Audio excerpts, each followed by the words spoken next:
Hi everyone, this is Balázs from RacingBrick. LEGO Indiana Jones is back. You could already see the review of the biggest set on the channel. This is the Temple of the Golden Idol. I really like the diorama format and all the Technic-powered action in it. If you missed that video, then you can watch it by clicking on the link in the top right corner. Today, I have two more sets for you and a little extra from the past. This is the 77012 Fighter Plane Chase and the 77013 Escape from the Lost Tomb. Let's start with this set because it has a car and a plane. It recreates a scene from Indiana Jones and the Last Crusade, where Indy and his father escape from a zeppelin in a biplane that is being chased by German planes. They practically shoot themselves down, crash land in a barn, and then steal this car from a poor local man, then trying to ditch the planes chasing them. They drive the car into a tunnel, the plane follows them, the wings break off, there are flames everywhere, it's a funny scene.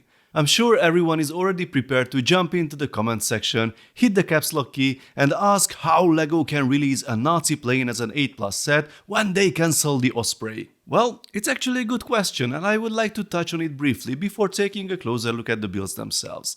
LEGO's anti-war or anti-military rules have never really been clearly explained. What we do know is that they don't release sets with contemporary weapons or military equipment, as they don't want kids to play war scenes that they can see in the news, for example. Movies and so-called imaginary weapons seem to be perfectly fine. I mean, this thing is literally called Armored Assault Tank from Star Wars.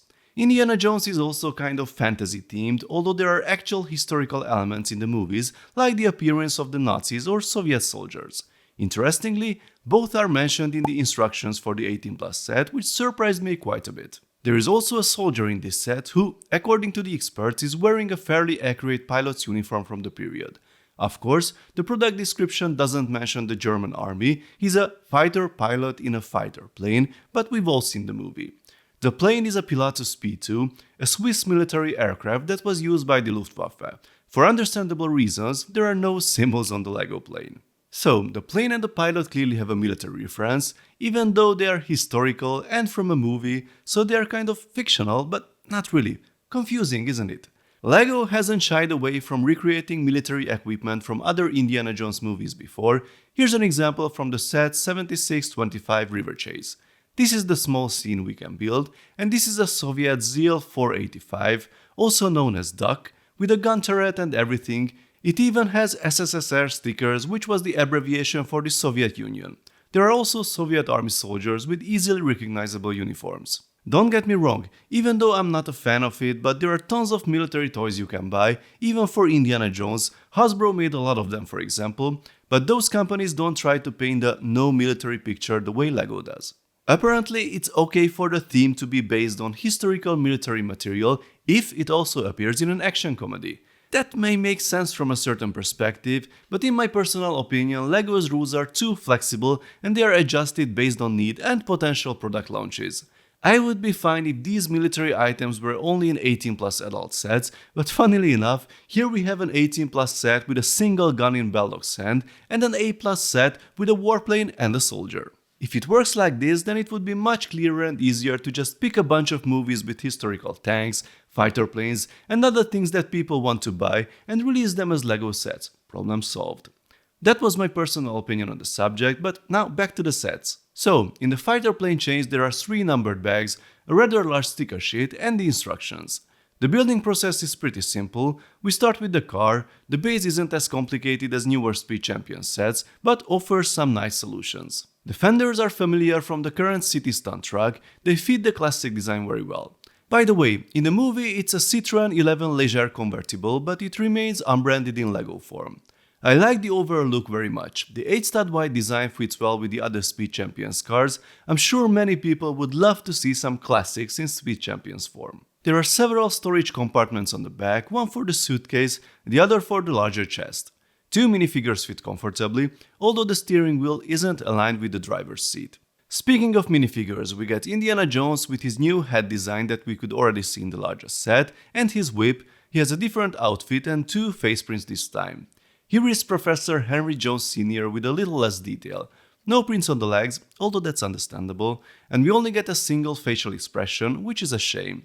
The other problem is the part usage for the headpiece, as this design doesn't really look like the one he wears in the movie. We get 2 accessories in the chest, a gun for Indy and the umbrella for his father. The latter plays an important role in the movie, but unfortunately no seagulls were included in the set. Now for the plane. Here is the basic build. There are some interesting snot connections and the method of connecting the wings is pretty cool. The toe balls have a dual purpose. Along with the carefully placed surrounding parts, we get this angled position of the wings, which is pretty unique among LEGO builds and improves the accuracy of the model. The other function is related to the movie scene and playability. When the plane flies into the tunnel, you will have to build it yourself, unfortunately. We just get a LEGO warning sign indicating it. So the wings can tear off as the plane enters the tunnel. We even have all the flames in place and everything. It's pretty cool. I also like the technique design of the landing gear. Unfortunately, it's not retractable. You can attach it in that position, which isn't a good solution, or you can remove it altogether. The propeller has 4 blades, which are made of minifig pedals. If you want to make the look more authentic, you can remove 2 of them. There are 2 stud shooters on the wings. No machine guns are included this time. They can be also removed to improve the look. We get some stickers with the camouflage pattern, a rare sight on LEGO models. The cockpit is nice and detailed. The pilot fits right in. Here is our man in his uniform. As I mentioned before, he looks pretty authentic according to people who know more about these things than I do. There is one big criticism of the canopy, the sticker you have to put on it. Here's the plane without it. It looks a bit empty, but I would say it's still better than the other solution. First of all, it is super difficult to align the sticker properly on this curved surface because you have to leave a gap on the sides, and it's impossible to apply it without those air bubbles and other imperfections. It just looks wrong. I wish the pattern was printed properly, even for a higher price, because the price is surprisingly good. 35 euros or dollars for 3 minifigures and all this in a movie set is something we really can't complain about. Some stores already list this set as low as 27 euros, which is an absolute bargain. Now let's take a look at the other set. This is the Escape from the Lost Tomb, another famous scene from the movie Raiders of the Lost Ark. This set includes 4 bags in the box, a fairly large sticker sheet, 2 loose plates and the instructions. The build itself is pretty simple. Now let's see what comes out of it. The set includes 4 minifigures, 3 of which are here. I will get to the 4th soon. Indy has the same amount of detail as in the other 2 sets. We also get a spare new head. Here is Marion Ravenwood with nice details, dual molded legs and 2 different facial expressions. This is the first time we get Sala as a minifigure.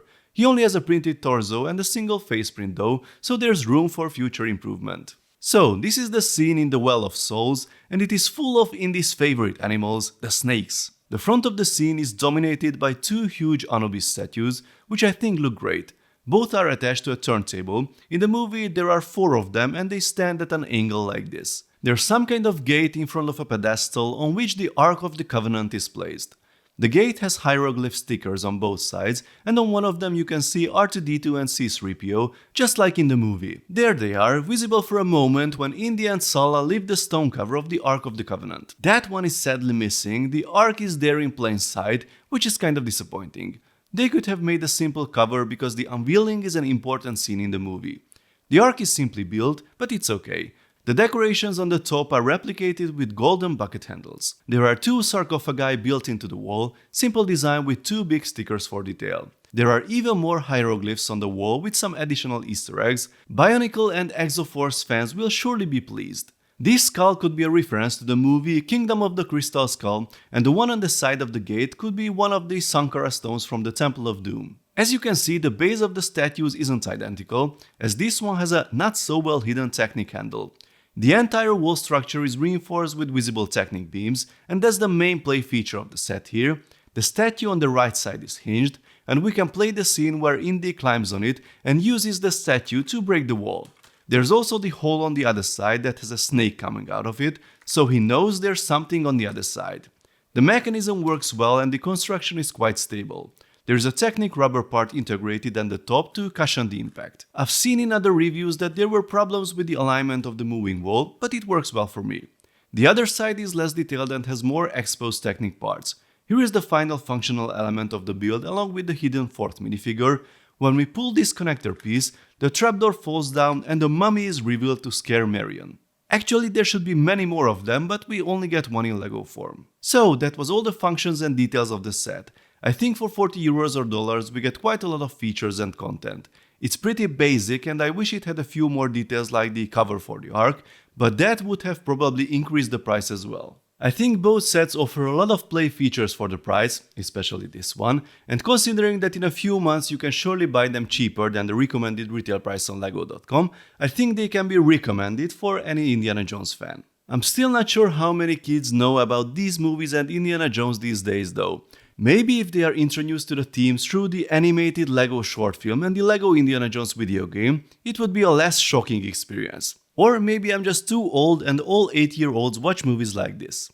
Please let me know your thoughts in the comments, folks. If you enjoyed this video, then please give it a thumbs up and don't forget to subscribe with notifications as more exciting Lego videos are coming soon. See you next time, bye bye.